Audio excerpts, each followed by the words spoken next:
Shiva, hi. It's good to have you with us. How have you been? Good, good. Great to connect, Ashu.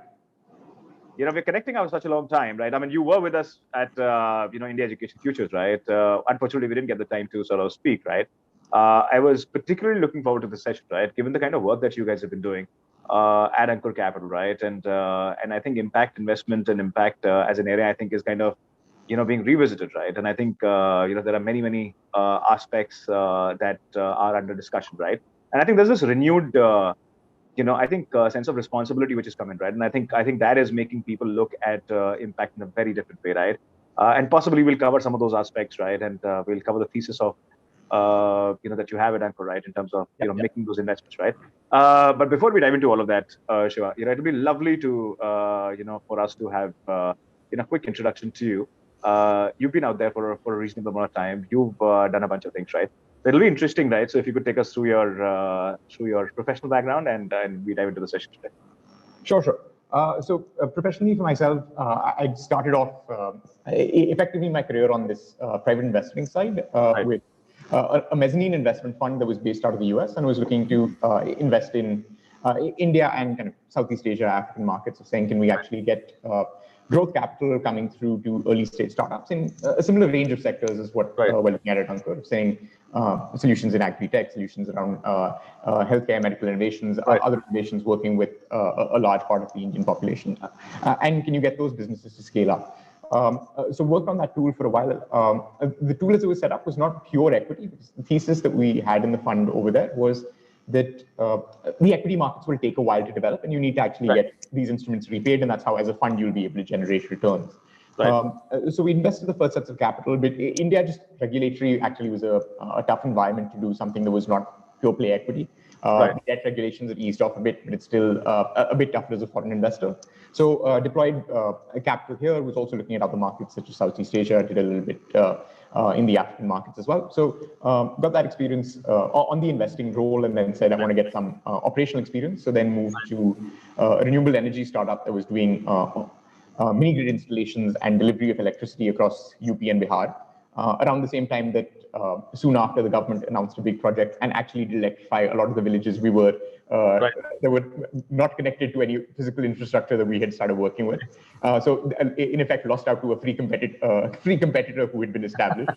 Right. So did that for a while, then moved from there to Ankur, where been more on the VC setup and lens of how we've come through. I think as I look at how the environment has changed broadly over the last 5-10 years that I've been 10 years I've been in this industry, it's really great to see the Right. ecosystem prove a lot of the concerns that we had early on at the mezzanine fund wrong. It's just how quickly the market's developed, how quickly it's got the depth and the width to say it's not just for tier one models being copied from other geographies, but truly Indian solutions being built out Right. for Indian masses now, and attracting strong attention from Indian users and also international investor community to Right. get these models to scale.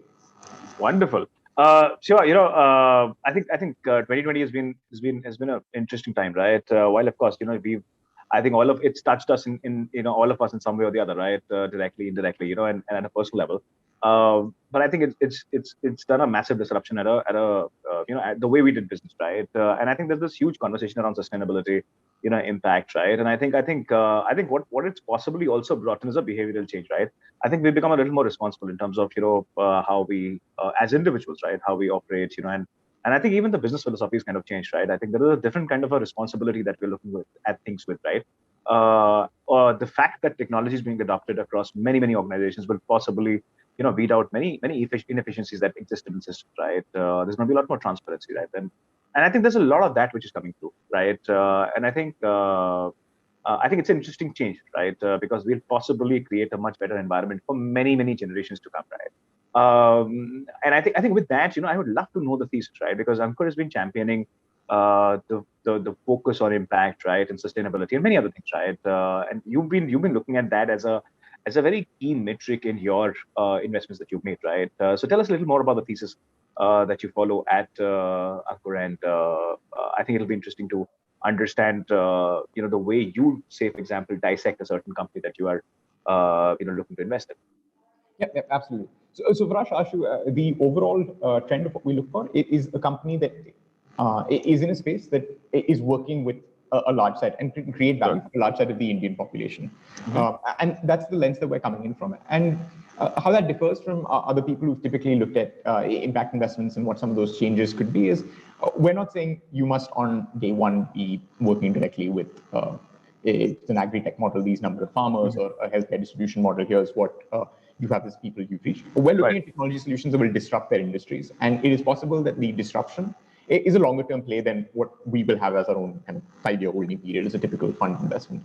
So the way we're looking at it is saying, as this company grows, if we're actually able to deliver on the operational targets, actually show that the tools, the products, and innovations are actually coming through, can you create change and systematic change for a large chunk of the Indian and global population with these tools becoming more ubiquitous? So that's the lens we're coming in from.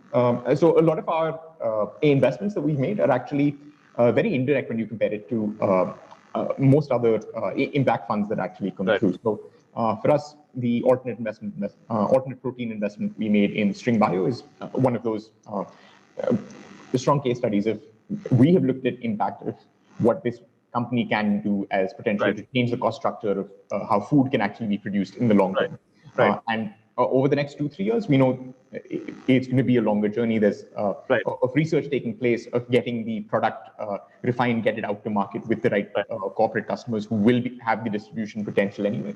And the company is there to innovate and create these new types of proteins for different use cases that will eventually have a much wider application. But it's not that where we will see this go into food supply or reducing cost structure for farmers in some way in the next 2-3 years. So we know it's a longer term horizon. And for us, that's something we're comfortable with, saying this is the target group we're trying to create value for. And if the model will take time to create value into that group's hands, that's something we're fine with. We want to just make sure we're creating the value from an institutional perspective during the period we're in them. So we want to see the company grow very rapidly in that period. And it may take some more time for some of these deep tech innovations to really actually create that value for the target group that we have. Right. Very interesting.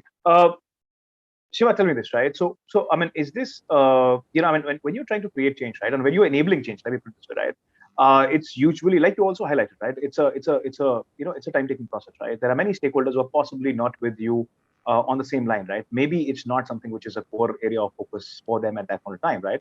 Which essentially means that there is a lot of evangelizing that one will have to do, right, in that process, and not you as a fund, but the founder, right, will have to really get down and sort of do that, right?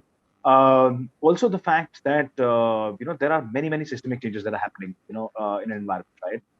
So while it's for example, while you take a conscious call saying that this is something which is going to go on to this company is going to go on to take a little more time, right, in terms of say adoption and and improvement and impact and all of those matrices that you've set out, there could be a possibility that there is an added risk that you're layering into the investments that you're making, right? How do you sort of how do you factor that into the thesis, right? Does that make your job a lot more complicated? Because there's this lag in adoption, right? Or there's this speed gap in adoption, right? And then there are systemic factors which could play in, right? And now, of course, a lot of other international factors now will also have to be looked at, right, in post-COVID environment, right? So how do you factor in the risk that comes with that, right? I think it'll be most of those risks you flagged off are something that's typical for our stage. So when we just compare seed stage, VC, knowing that there's a lot of unknowns when we're coming in. I think that's the reality of the tool that we're dealing with as an investment product, of saying you need to actually, and just as I compare how the thought process is not just for us, but I think all the other VC funds who are at that stage, you know that inherently how the product is going to evolve and how the founder needs to kind of guide the rest of the adoption by the ecosystem, by the customers, whatever is kind of the process which is resistant to change. You need to create value for them in that short enough period of time that you can say, here's how it's a good value product for you today. It may not meet all of your requirements. Here's how it can come through. And yes, I completely agree with you. There's a number of ecosystem factors that are actually changing adoption rates across the country. Just even pre-COVID, just the number of external factors we're dealing with. I think that's those are some of the challenges of coming in very early into a model, where we come into the seed stage at the latest. We may have some pre-Series A. First time we interact with companies, we can go into companies up till the Series B. But for any company we identify, we're one of the first institutional investors, if not the first one. Right. So we're guiding them through a lot of these very ambiguous parts of the journey. So Right. I think that's just a reality of the stage. It's less to do with the industries or the models we've picked, because if you look at, for example, the fintech, healthcare, medical devices ecosystem, I think the challenges are fairly ubiquitous in what those are. The one area where it's probably slightly different from a model evolution is just saying some of these deep tech innovations, like what I mentioned to String, Right. will have a different journey because the way that they are adopted is different. It is not about just a specific penetration rate. You need to get kind of the key opinion leaders to really be able to vouch for you. We're working with them fairly early, actively from early in your journey Right. to get them on board, to actually be able to champion you. And when that adoption starts to happen, there is this kind of non-linear spike in how the number of partnerships you will sign do start to spike up. So for us, it's more about what the models actually then need and making sure we are setting realistic expectations against some sort of peer proxy models that exist in the broader ecosystem that have scaled up. I think I have a very interesting follow-up question, right? And before I dive into some of the specifics around the fund, right? Is that Shiva, we operate as a country, right? At many levels, right? There are many layers in our country, right? We're like, we're a continent with many small countries in it, right? And I think that's been cliched but classically said, right? And when you're trying to create an impact, essentially there's a very different kind of a responsibility as a fund, right? Because you're possibly trying to, find out a model and fund a model which is essentially focusing on people who've not been necessarily served before, right? Largely, right? Uh, and like I said, right, in the earlier question, right, and as you're looking at expansion in such geographies, right, where there are regional complexities, that could essentially mean that the thesis that the founder has, the thesis that you're investing in, for example, on ground could completely change, right? And typically, what happens is that could lead into a very different CAC environment, for example, right? How do you factor in for those things, right? Because I mean, now of course we've seen a lot of investment pouring into India, but that's I mean there are cyclicities to it, right? There are seasonalities to it, and there are a lot of global nuances that come in play, right? Uh, how do you factor in for such situations, right? Say for example, an unexpected CAC growth, right? Or an adoption which is very inconsistent nature, right? Or a lack of digital footprint, for example, right? When you talk of it, when you talk about fintech, right? Because that's a massive gap area when you talk about say tier two and tier three, and actually not tier two, but say tier three and tier four market onwards, right? Those are some very sharp systemic challenges, right?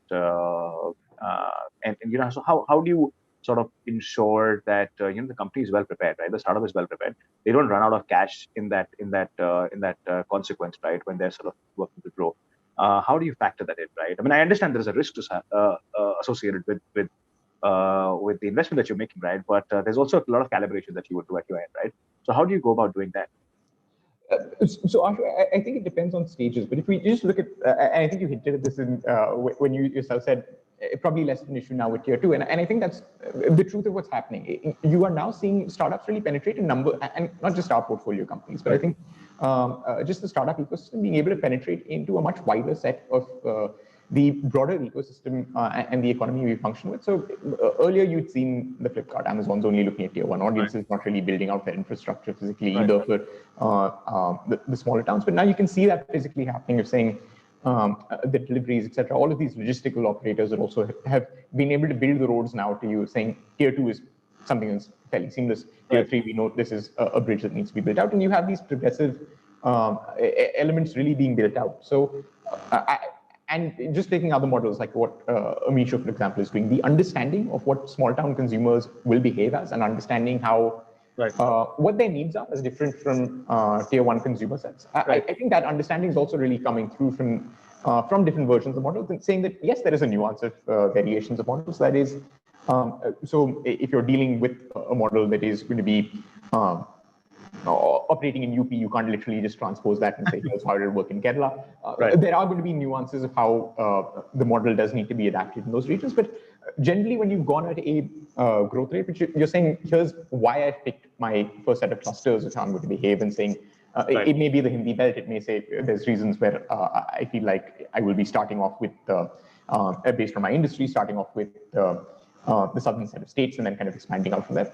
You've also just inside that first set that you're piloting got a mix of different types of reality. So the model as it's set up in Rajasthan versus a Haryana or a UP are also pretty different even when you're doing kind of that first set of pilots. So you've gotten the feel of some of these nuances that you need to work through. I'm not saying it's still kind of a linear transposition, but it's similar to how kind of taking the other example you mentioned at the start, the European models need to evolve, saying, I have the model working in this country. We have at least the same regulatory environment that's broadly flowing through now. And here's how I will look to expand. I know I need to constantly be aware of cultural factors and say, here's why, not just CAC on an aggregate level, but here's why steps in my process don't seem to be working. So when I'm looking at hits on my website, here's why my returns on actually being able to get diversions from my marketing campaigns, just on first step, even coming to the website, forget acquiring through, are different in different states. Is there something here that is not working, and how do I optimize that? And I think the product teams have been pretty cognizant of saying, as I'm expanding out to these new regions, how I'm actually taking each individual step and saying, where is this breaking, so that I can actually build on that. And I think you're seeing that with the models that are actually working across tiers in the country, not just from our investees, but I think broadly as well. So I think that challenge of saying we don't know how to deal with small town environments in different cities, in different parts of the country, I think is less of a challenge now. Individual models still have to deal with a slight bit of nuance and how they're going at new regions, especially when they're not as well connected. But I think you generally have some sort of sense of how those areas operate to be able to pick up from some version of your operation that has operated in that region. And I think what I also sort of kind of hear you say, I think in a very implicit way is, I think is the fact that the founder, the caliber and the capability of the founders kind of changed, right, from what we were into what we are today. I think there are far more mature founders that are essentially coming and building, right, who understand those granularities and understand those on-ground challenges, right. And I think they're not really approaching it in a way where it's about solving with money. I think they understand the real challenges on the ground, and I think that's also something that I hear you say, right. Is that a correct assumption? Is that a correct perception? Yeah, and so I think founders who've gotten experience in their industry in some ways will, and seeing kind of the scale. So I would say even if you've seen it scale inside kind of a more corporate environment that have to go through these geographic challenges now, I think they're appreciating that, a model that was trying to treat delivery and just trying to take a literal interpretation, saying I'm going to copy paste it from state X to Y. Here's what those challenges are. Here's how I need to build my team to be cognizant of that, and here's how it's been done in other environments. And I think you're seeing people come in with those lessons to be able to overcome those challenges faster. I'm not saying it's done in a heartbeat, but it's a fixable solution in most cases. Very interesting. Shiva, I'm going to take a step back, right, and I'll talk a little about the fund, right. You've given us a sense in terms of how large the fund is, stuff like that. But a little more detail, right. So typically, what stage and what is the stage that you entered? What are some of the sector differences that you have, right? Some of them you highlighted, right. But if you can give us a little more sense in terms of see these are and a little bit of a thesis around what the fund is and how do you sort of break it down? I think it'll be interesting. Yeah, sure. So from our side, I talked through the thesis, but just from a stage perspective, what we look to get involved with is normally where the first institutional investor coming on board the company. So we come in a seed or a pre-Series A round as the first way we're actually coming and investing in a company. At that point, the first investment may be between $500,000 or $1.5 million, and we go up to $5 million as we're progressively investing. So the fund overall is a $50 million fund.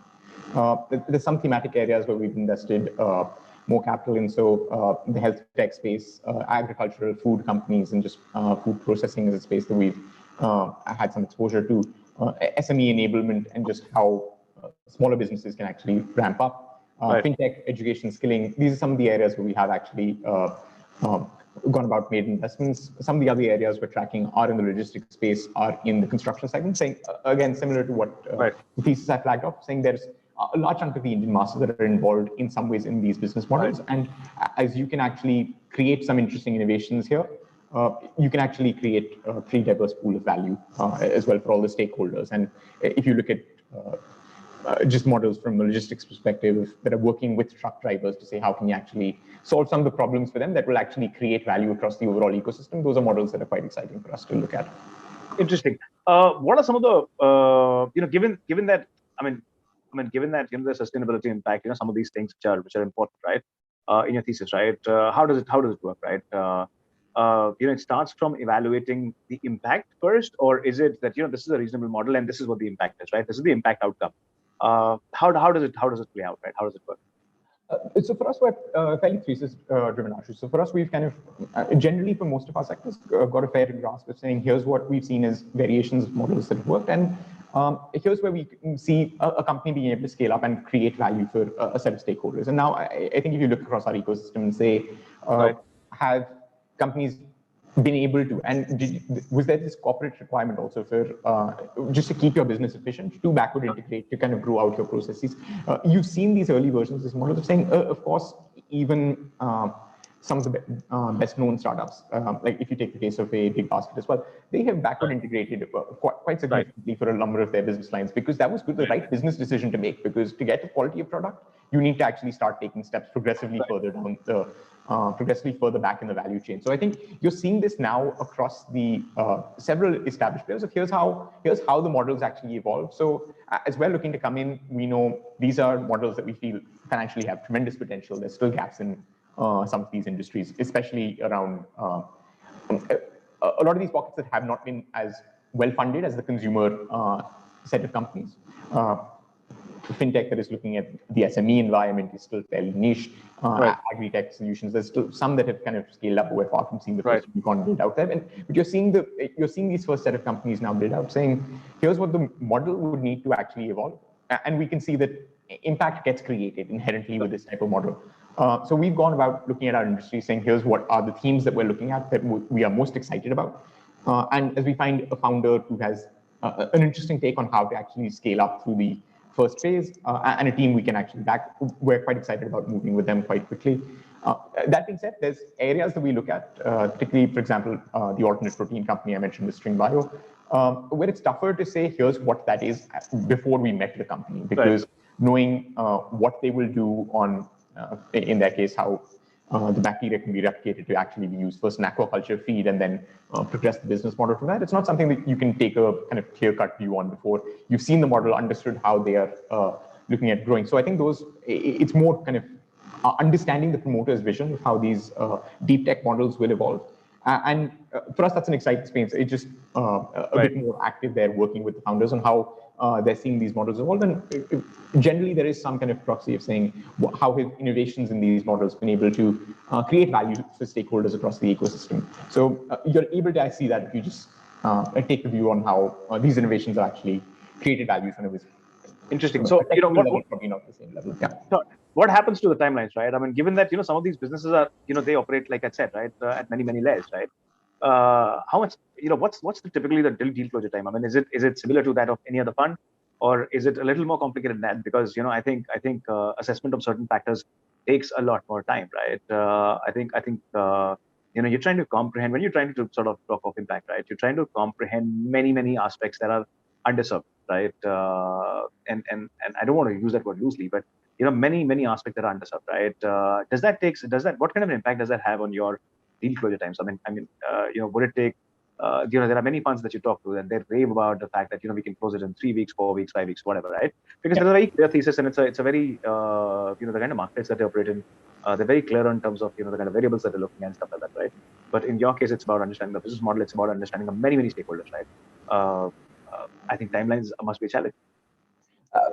So Ashu, I think if you were new to a segment, I think then it becomes tougher. So that's why when it is a very specific deep tech innovation, it's the only time you see those really stretching out. Generally, when it looks at the models that we've been working in, gotten established trends, and this is also why we've kind of already started looking at what are the next set of innovations that, for example, will be coming through on logistics. And I'm fairly actively talking to partners on really getting a very refined view of here's what our thesis on the industry is, irrespective. So it's not when the company comes in that we're trying to start that assessment off.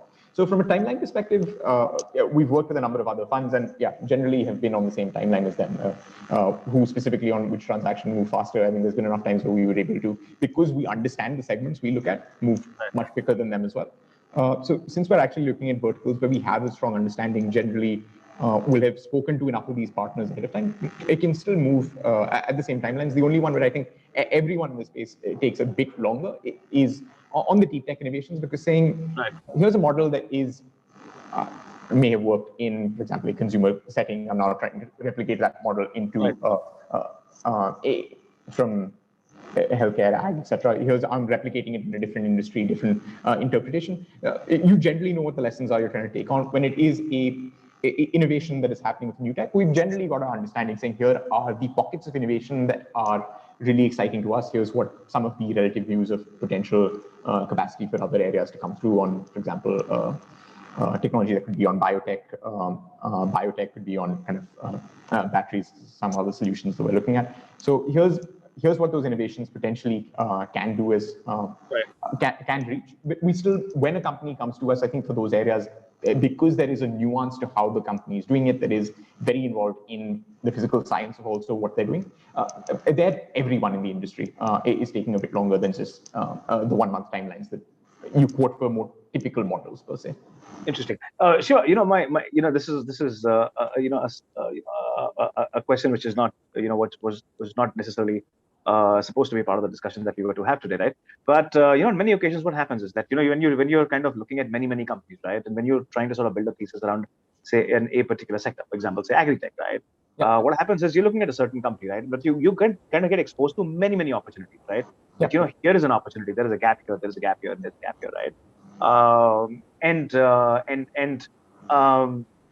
While you're of course investing in that company, or you're looking at evaluating that company, right? These many these gaps open up, right? That you want to sort of participate in because you think that they'll possibly either play a role of a fulcrum or they're gonna be the larger pie in the entire scheme of things, right? Or they're gonna have a larger share in the entire value chain, right? In terms of their significance, right?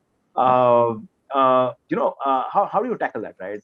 Is there a temptation, or once you identify that, you actually go out and look for companies that are kind of solving for those specific gap areas that you've identified while you're trying to comprehend the value chain?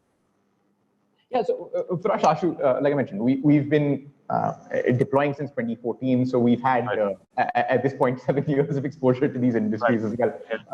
So for us, there's always an ongoing learning of here's what the other value pockets are. Here's what, as we had expected certain industries to evolve, here's where they've kind of come across challenges, not really been able to, or the established players weren't able to create the same extent of value that was expected. So there's room for a new player to be built out, and then we start scouting for pockets that we may have said that larger players are already established. So there's always an evolving learning as we're looking at that industry. But yeah, I mean, for each of our segments, I think there's enough room. I mean, in agri-tech itself, we've done nearly 10 transactions at this point. So we know it's not like one company can solve all of the challenges that are in such a massive industry. It is, depending on which year we're looking at, between 18 and 20% of our GDP. So there's enough room to actually say there is more than one company that will solve these challenges. Absolutely. Right. Interesting. Shiva, take me through the portfolio that you have. I think you have a fairly interesting portfolio, right? It's a fairly good mix of companies that you have, right?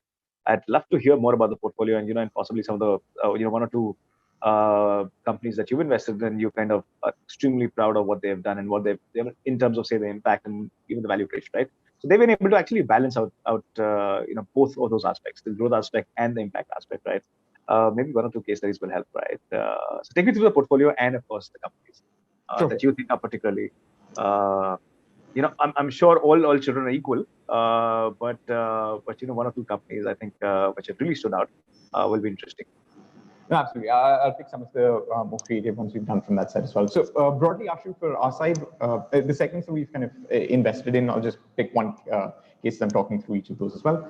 We've done investments in agri-tech and food companies. So from an agri-tech side, we're invested in one of the first and pioneers on the B2B agri-tech side is Cropin, which is, I think when you look at companies that have been built from India that actually have a global reach in this industry, they're now operating in 50 plus countries at last count, and I know they add more countries than I can actually keep account of as we're doing those check-ins with them. So that's one of the early models we invested in agri-tech. We've invested in food companies that are actually looking at the B2B value chain of how can you actually get procurement to be more efficient of the actual agri output. So we've invested in Vigro, that is a model that's looking at it from an output perspective. Right. From a health tech perspective, we've invested in models like Niramai, which is a breast cancer screening startup. It's using thermal imaging. But in effect, what it's trying to reinvent is the process of how you can actually get screened for breast cancer. So rather than physically go into a center which has a mammogram machine, can you actually make this much more ubiquitous so that a much larger percentage can be screened and be aware of what treatment they need much earlier in the cycle. So that's one of the investments we've made on that space. On the SME enablement play, we've looked at a few different models in that space. One of the ones that we've invested in is Ginny, which is looking at how organizations can actually reach out to a larger portion of the Indian consumer set, of saying it's not just about translating your app from English to Hindi. Here's what you need to actually do, is rethinking how the UI flow works, and is there a guide that we can build for the user who's coming on board to take them through that journey, so that as the corporate enterprise user, you get an understanding of what the user sentiment is, how the understanding is, and you're seeing a greater return because a larger number of people are actually able to go through the transaction and flow process you've outlined. So that's one of the SME investments we've made. From a fintech perspective, we've invested in Rupify, which is a embedded finance play that's looking at how you can use data and new sets of data that have been created recently with just the greater penetration of a number of different startups with B2B models. How can you actually enable SMEs that are interacting on this platform to get access to finance? And we're looking at a number of models that are on the education skilling space. We've invested in a company that was a physical device company that's actually now gone into AR augmented learning solutions for a number of hardware related skills. So we're looking at that, and we've got a number of other companies that are in the pipeline now in the edtech space. We've got a few other undisclosed investments on the SME space. So portfolios have been kind of evolving really since we're midway through deployment of the second fund. Very interesting. Very interesting. Shiva, my question to, I think, everybody that I talk to on on the venture capital side of things, right? And many friends, right, who've been investing. And I think the common question to each one of them is that, how do you differentiate? I mean, India has a problem of too many, right? So you typically don't have one startup which is solving for one problem, right? There are many startups that are typically solving for that particular problem, right? Which I think is also a good thing and a bad thing, right? Because there's a different kind of a complexity, right, which comes with that. Given that there are these players which are doing the same thing, right? What goes on to differentiating which is the one you want to back and which is the one you, for example, don't necessarily want to participate in, right? What are the differentiating factors between, say, that company A, which makes the cut, and company B, which doesn't? So from our side, I think it probably varies, Ashu, for kind of investors of a different stage. And I think when you get to a later stage, there's probably more of quantifiable aspects that you can say, here's what I was looking at from margin construct, et cetera, as well, or certain sets of operational metrics that a company could be doing better at, because I know those are critical to scale.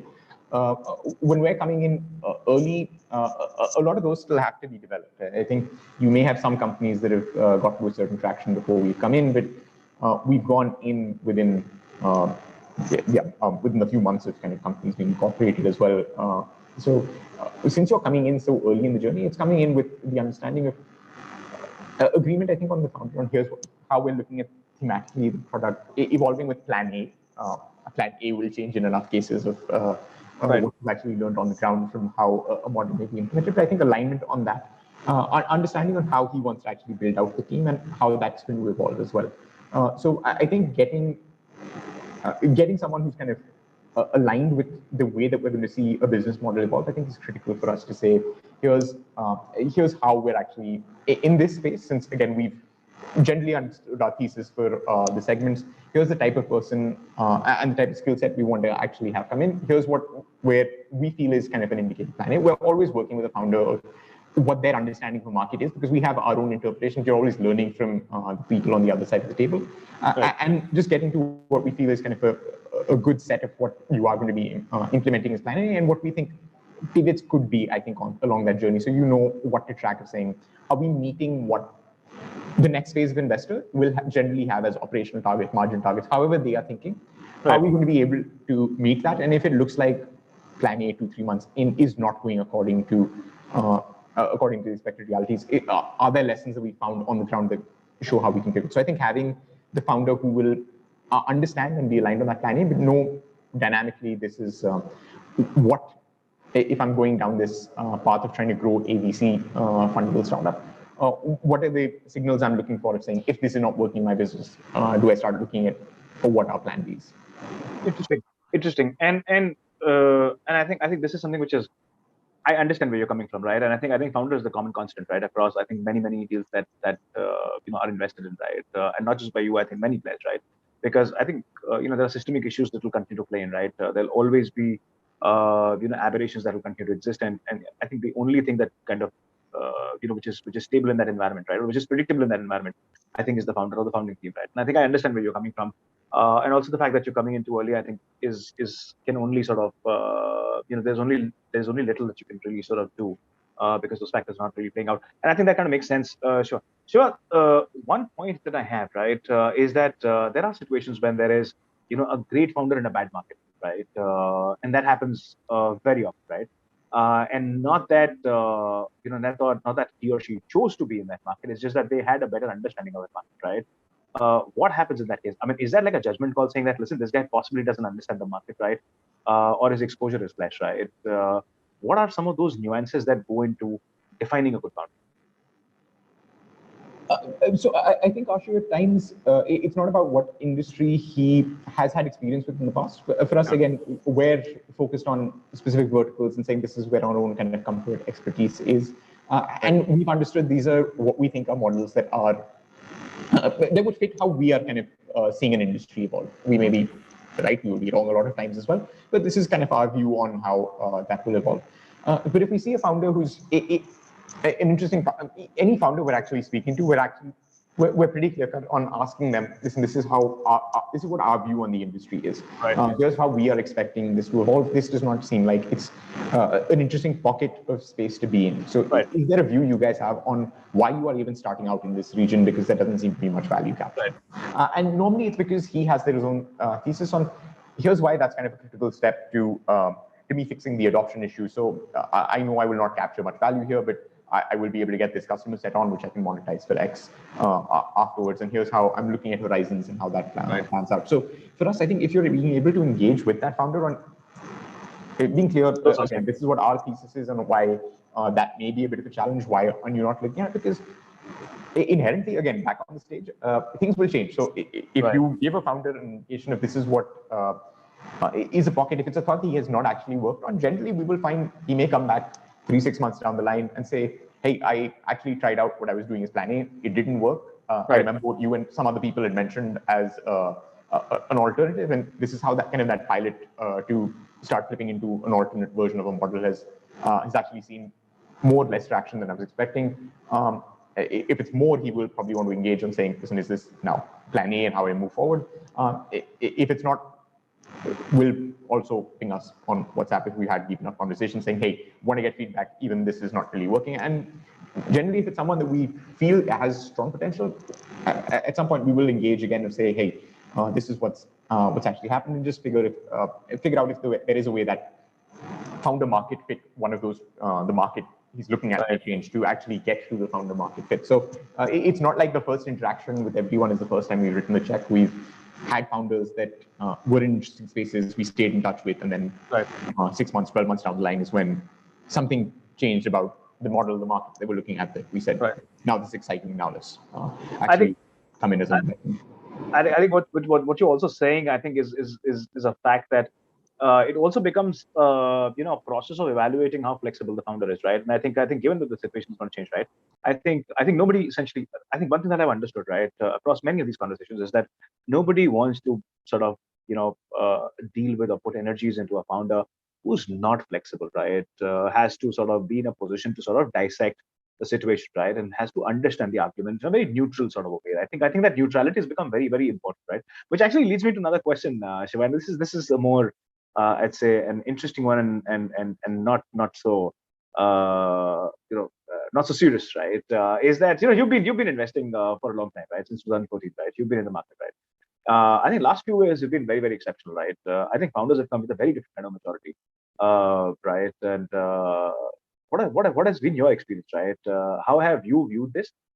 Second, what's your take on founders with experience, right? So I think 2014, essentially the early 2010s and 11s and 12s was the time when college dropouts were celebrated, right? I think it was my way or the highway, kind of an approach, and and you know what I mean, right? And now I think it's a very different breed, right? Which are essentially the average age of today of founder, and let's say the fintech space is about 34, 35, right? They're coming with a certain understanding, certain maturity. They understand products well, they understand gaps very well, they understand consumer behavior very well, right? And it's a very different kind of an environment, right? And the aspiration is very, very different, right? And also the fact that they understand value creation in the process, right? So I think many of those changes happened, right? But what's your view on this? I mean, I've personally been excited about this change, right? I've personally been excited about the interaction that you have with them at every single point, because there's a certain opinion, right? They're not completely malleable. They come with a very intelligent output. What has been your experience? So I'd say, Ashu, even if you look at first-time founders that are there in the ecosystem now, there is a much greater understanding of what this path, what raising VC funding means as a path, and what that would mean. And we're seeing actually, even if you look at some of the founders we've spoken to who are in college finalizing and kind of moving on to different models, and they're pretty clear this is what we want to do when we graduate. We're just waiting out the last year or so of our degree and things. There is a maturity actually even in those founders of understanding the industry that was not there because the ecosystem didn't really exist at the start of the 2010s. So I think you're seeing this across the board. We've invested in some founders who have gotten great experience at more mature organizations, more mature startups, and seen the journey of a startup from 0 to 1 and then 1 to 100 of saying, okay, I've seen this path. I was not the founder there. I'm an early employee. But there's all those lessons I can now bring to a different industry, which is really attractive and a really strong positive of saying this is someone who has been there on hard days and knows I've had to drop what I thought was right and move on. So I think while just taking what you said, if some of them may be more rigid in what their thought process is, I think it's fine if you're rigid and saying this is what I'm going to try to do as a first version of my plan. But normally, actually, with those type of people, you also have the ability to talk to enough people in the network of saying, okay, there may be rigidity in certain part of the thought process, but bad days, I'm sure you guys have been through enough those. Every one of the Indian startups at a scale has had enough bad patches that this person would have had to see. How do they actually deal with that? How was the view in how that changed the thought process? And if you're getting positive feedback there, you're able to say this is someone that may be rigid in certain points of it, but it's someone who definitely has worked through those tougher patches and been collaborative in those phases. So you get much more nuanced feedback on them. I think the first-time founders are still, you won't have the same amount of data you'd be able to get from reference calls with people they've worked with because it may be more limited. But generally, you're able to see a lot more maturity because inherently the ecosystem around them, if they wanted to actually tap and deeply understand what was going on from a VC-funded ecosystem, you're able to find these really enterprising individuals who found a way, connected with people who were in the alumni network, make sure that they were actively engaging with a mentor for X, had other events, etc. They were going to, I mean, right now no one's going to physical events, but they found their way of saying, here's how I made sure I had X person guiding me who had been through this journey before, and here's what I've kind of learned and built for around it. So you're finding enterprising entrepreneurs even at a much younger age. And I think that's exciting. So from both sets, you're saying they have understood something about this industry that probably 10 years ago, the average founder didn't have on either the more mature or the less mature side. And that just means inherently these startups can potentially scale much faster than the last generation could. So you should be able to see the acceleration of returns from these models coming through as well now in this with this current generation of founders. Interesting. Shiva, tier 2, tier 3 market all of a sudden is looking absolutely phenomenal, right? It's looking very beautiful from a possibility of growth, from a possibility of adoption. Of course, there are systemic issues that are there, right? Which is that of the GDP, disposable income, spends, right? I think COVID has not been very, very kind in that sense, right? And of course, there have been many other macroeconomic factors, right, that have come into play. But purely from an adoption standpoint, purely from an engagement standpoint, I think this is the side of the country which kind of is now accelerating or will possibly accelerate in near future, right? And I think we'll possibly start to see that in 6-8 months, right? will accelerate the consumption engine of the country, right? Also, the fact that there is a lot of content which is now available, right, which is kind of decrease the arbitrage between, say, a tier A market and a tier 2 market, right? How are you viewing that as an opportunity, right? How exciting has that become an opportunity, right? And there are many companies which are actually solving for these markets first, right? Is there a focus that you have? Yeah, absolutely. So we're actively looking at those solutions as well, Ashu, saying that you will have solutions built for these markets. And for us, just taking actually one of the points that you raised as part of the question of saying, it was looked at earlier as saying this is a way to get your engagement numbers, look at ways that you can get other parts that kind of non-financial targets in some ways met. So, but if you look at just how the people thought of penetration of these markets, just taking one industry of edtech, right? It typically was seen as you're not going to be able to get those users to pay a considerable amount. There's going to be a slower ramp up of that. So, but you've seen models include some that you guys had on your panel at the India Tech Futures event as well, that have scaled up fairly strongly. But you've also seen to multiple crores a month already at fairly early stages in their journey. But for us, what's actually fascinating is you're seeing models in that industry that literally are in their first year of operation that have scaled up to similar metrics as well. It's saying revenue generation, I'm at 2 CR plus, I'm already profitable in how this is ramped up. And I'm not saying that's the right path for each company. Right. And targeting tier 2 audiences, non-English speaking, wanting to learn kind of new age skills in vernacular languages, just a range of different skills being targeted and seeing very, very strong traction. So I think for us, it's exciting to see this is not a market that is now just I want to get metrics and I'm looking at it from my free version of my solution building out. That market is not saying in all pockets, but it has these pockets that have shown tremendous value creation and value delivery taking place. So it's quite promising for us to say our non-traditional consumer sets or the consumer sets that haven't typically been targeted by a lot of the other consumer companies in individually each of their verticals. Is there an opportunity for certain segments to come through there? And for us, the answer is absolutely. If you get the right company, right founding team, I think there is very interesting ways you can get those guys to scale. And some of those models are scaling already without capital infusion really being required, because there is that much customer demand there to fuel your growth. Very interesting. Shiva, we're towards the end of the conversation. Last two questions, right? Is what are some of the micro opportunities that you've been excited about in a post-COVID environment, right? Because COVID has kind of led to this huge transformation, right? I think these technologies being looked at in a very different way, right? Which essentially means that there's so much more predictability, which is kind of now there in terms of understanding the consumer, right? So what are some of the micro opportunities that you're excited about? I mean, for example, D2C today is being raved about, right? Personally, I'm a big fan of D2C, right? The way it's coming together, the fact that I mean, I see this as a new gold rush, right? Which does not necessarily need a pedigree, and is going to give many opportunities. So what are some of the micro opportunities that you are excited about in a post 2020 kind of environment? Yeah, so for us, just taking one of the ones that Ashu related to the last point as well, I think for us looking at what are some of the opportunities that will be around creating outcome-based higher ed education, and can you actually get that part of the segment of the market to work? I think there's a lot of disruption that's happened on that segment of the market, and very interesting startups coming through there. So that's definitely an exciting area to look at. I think COVID has also changed the mindset of how we look at innovations, and truly disruptive innovations coming through from a scientific research aspect. So I think when we're looking at biotech innovations that are going to have new types of proteins being developed, new types of screening devices, diagnostic systems coming through, penetration of now us being more open to technology being implemented in industries that were very resistant earlier, an agricultural healthcare system that was pretty resistant to changing the traditional model.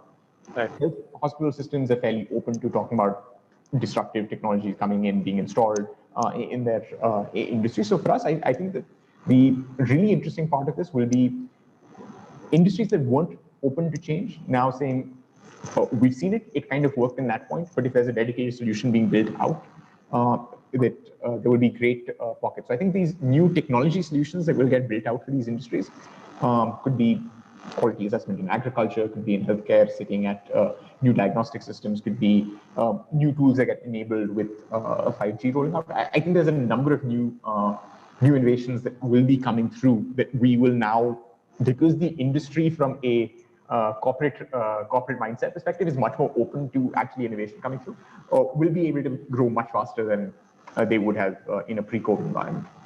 Wonderful. Shiva, last question, right? What will be your advice to founders, right? In an environment like this, right?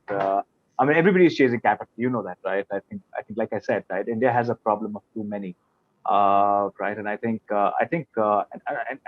unfortunately, the kind of complexity that we have, right? Money becomes a critical component, right? When you're actually going out and building, and when you want to scale, right? Because as a founder, you're constantly in a zone where you are tempted, right? On one hand, and the other hand, there is this element where you're kind of kind of scared and uncertain, in terms of how the competition, you don't know how the market is going to go and stuff like that, right? I think it's a very difficult job, right? I think balancing the two, right, and that essentially brings everybody to a common converging point, which is requirement of capital, right? Um, and many of these guys actually don't go on to raise capital, right? And they kind of are always seeking an answer, right? Saying, why did he get invested? Why didn't I get invested, for example, right? What is it that I'm doing wrong, and what is it that he or she is doing right? And I think that such questions come to fore, right? What will be your advice to many founders who are creating for India, creating many interesting solutions, right? And what is it that you will advise, from say an investor side, right? What are things that you would like to look at when they actually come and meet you? Yeah, so what I would say would be the most valuable piece of advice to those sets is to be listening to your customers, honestly, more than trying to figure out what's going on in the investor ecosystem. There's odd trends that always come through.